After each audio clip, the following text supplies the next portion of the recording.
Vous vous baladez en forêt, vous êtes parti à 14 h et arrivé à 17 h. Vous avez parcouru 12 km, ce qui signifie que vous avez marché en moyenne à 4 km/h. En cours de route, vous avez fait une petite rencontre sympathique qui vous a fait frôler le record du monde du 40 mètres. Vous avez couru à 8 mètres par seconde.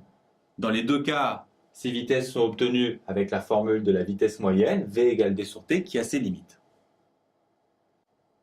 En effet, dans cet exemple, si vous accélérez quand le feu passe au vert, puis que vous freinez à l'approche du feu rouge, la vitesse est clairement différente en A, en B et en C. Et notre formule précédente nous donne la vitesse moyenne sur ce parcours, mais pas la vitesse en un de ces points. Si on demande à un philosophe grec comment calculer la vitesse en un point, il va nous répondre quelque chose comme: en un point, il n'y a pas d'espace. S'il n'y a pas d'espace, il ne peut y avoir de déplacement. Donc, il ne peut pas y avoir de vitesse et donc on ne peut pas calculer de vitesse en un point. Newton n'était pas d'accord. Il suffit de prendre deux points autour du point qui nous intéresse, mesurer la durée pour passer de l'un à l'autre et on a une bonne approximation de la vitesse en ce point. Et si on veut être plus précis, il suffit de prendre deux points un peu plus près.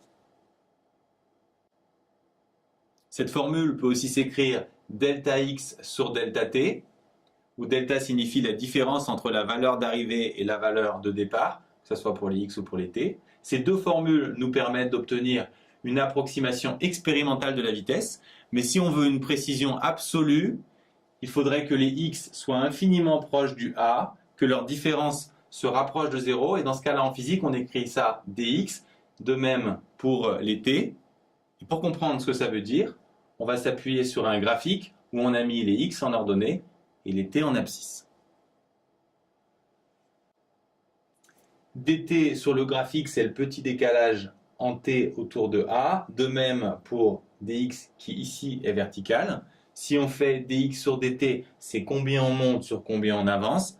Vous avez vu ça en maths, c'est la pente, ici la pente de cette courbe, et la pente d'une courbe, c'est la dérivée.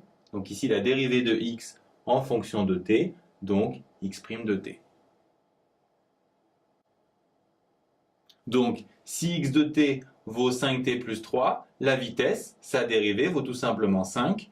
Si x a cette expression, la vitesse vaut tout simplement 10t plus 3. Si le déplacement est vertical, on applique sur les y ce qu'on a vu sur les x. Donc pour obtenir une valeur approximative, on utilise la méthode expérimentale.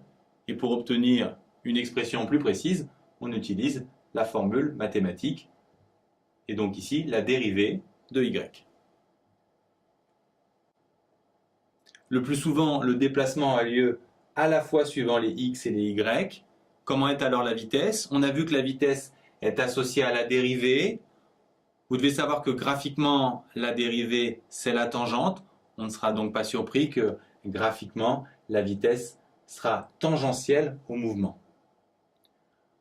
Ensuite, on la décomposera en une composante x et y en suivant tout simplement les deux formules vues précédemment. La vitesse horizontale, ça sera la dérivée de x en fonction du temps, et la vitesse verticale, la dérivée de y en fonction du temps.